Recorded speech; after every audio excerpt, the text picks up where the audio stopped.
Ces derniers jours, 9 pays, dont les États-Unis, la Grande-Bretagne et l'Allemagne, ont annoncé la suspension de leur financement à l'organisme de secours de l'ONU dans la bande de Gaza, après qu'Israël a accusé 13 de plusieurs milliers d'employés de l'UNRWA d'avoir participé aux attaques menées par le Hamas. Entre-temps, Israël a poursuivi ses pressions sur l'organisation humanitaire.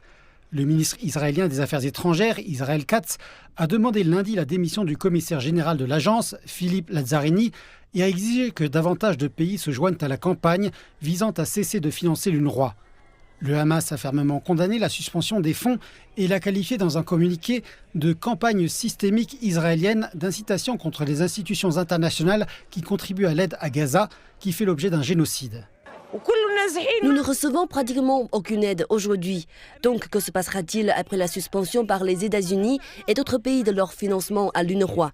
Cela entraînerait une catastrophe humanitaire et signifierait que les États-Unis et leurs alliés participent à la guerre d'extermination contre le peuple palestinien et au meurtre des enfants, des personnes âgées et des femmes à Gaza.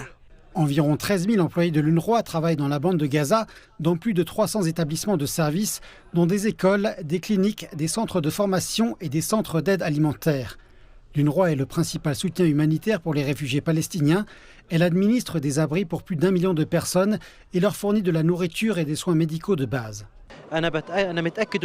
Je suis sûr que cette décision entraînera une famine ici car nous vivons déjà dans des conditions désastreuses et difficiles à Gaza du fait du manque d'aide.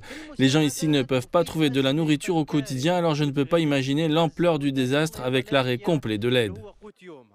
L'UNRWA a été créée en 1949. Depuis, elle est devenue le seul organisme garantissant le statut international des réfugiés palestiniens.